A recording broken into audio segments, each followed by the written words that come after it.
Аскар Канаевдин электр энергиясына болгон карызы 23 000 сомдон ашып кеткен. Көп балалуу болгондуктан убагында төлөй албай жүрүп, негизги карыздан кутула албай туумда өскөн.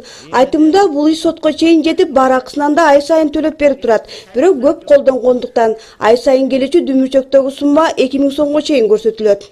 Мурда төлөнбөй калганда эмеде менин үчүн сотко чакыртып, сотко берип, сотко барып, соттон анан мен пенсиям жарым төлөнгө согласный болгом. Согласный болгондон 2 жылдан бери 2 жыл ашык болду. 2 жыл 2 ай 3 ай болуптур. 1250 сомдон өзү пенсиям калмап калат экен. Жок, обязательно төлөйм. Анын пулум жок азыр. Эмесе мамлекеттики төлөбөй коюшка мен акым жок. 2011 жылдан берки 66 000 карызы менен олтурган Динара айым дээрлик 1 жылдан бери жаккан энергиясы үчүн 1 сом да төлөбөгөн. Бирок өзү өчүлгөн жерден кайра улап алып, жарыксыз бир да күн кала элек.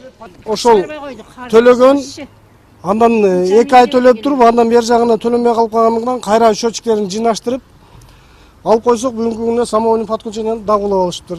Райондо жалпы 26 287 абонент бар. 5 000 сомдон жогорку карызы барлар менен шалып баруунун негизинде үй тиричилик жана үй тиричилигине кирбеген дебитордук карыздардын өлчөмү кыскартылып келет. Учурдагы карыз 17 миллион сомдон ашуун. Жалпы бул карыздын көпчүлүгүн 5 000 сомдон жогорку керектөөчүлөр түзөт. 754 абонент 11 миллион 554 миң 440 сом түзөт. Үстүздөгү жылдын 1 мартына берген маалымат боюнча областта 218 миллион сомдон ашуун дебитордук карыз бар. Өткөн жылы карыздар 25 миллион сомго кыскартылган.